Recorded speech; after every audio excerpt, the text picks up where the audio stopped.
અમરેલી સહિતના સૌરાષ્ટ્રના વિસ્તારોમાં તાપમાનમાં સતત વધારો થઈ રહ્યો છે. સતત તાપમાનમાં વધારો થવાને કારણે પરિવહનમાં મોટી સંખ્યામાં લોકોએ ઘટાડો કર્યો છે અને મોટા ભાગના લોકો બપોરના 12 વાગ્યાથી 3 વાગ્યા સુધીના સમયમાં પરિવહન કરવાનું ટાળી રહ્યા છે. સૌરાષ્ટ્રના અમરેલી, જૂનાગઢ, ગીર સોમનાથ, ભાવનગર તેમજ અન્ય જિલ્લાઓની અંદર તાપમાનમાં સતત વધારો થઈ રહ્યો છે.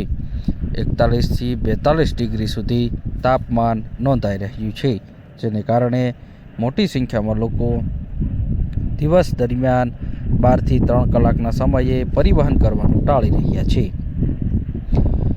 ઉત્તર સૌરાષ્ટ્ર ખેત આબોહવા ખાતાકીય હવામાન વિભાગ દ્વારા આવતીકાલે તારીખ 1 મેના રોજનું હવામાન વિશેનું બુલેટિન જાહેર કરવામાં આવ્યું હતું, જેમાં મોટાભાગના વિસ્તારોમાં 42 ડિગ્રી સુધી તાપમાન નોંધાવાની શક્યતા દર્શાવી હતી.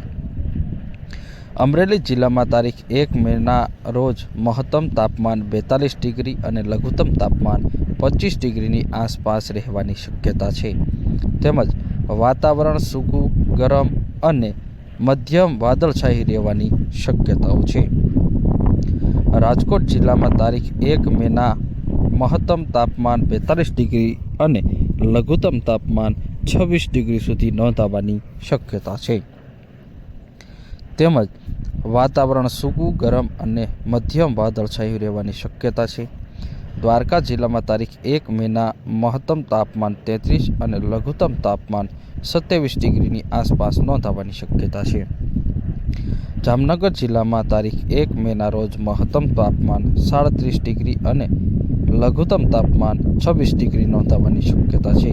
તો સાથે જ સુરેન્દ્રનગર જિલ્લાની અંદર 1 તારીખના રોજ એટલે કે 1 મેના રોજ તાપમાન સુરેન્દ્રનગર જિલ્લામાં પણ 42 ડિગ્રી અને લઘુત્તમ તાપમાન 26 ડિગ્રી નોંધાવાની શક્યતા છે.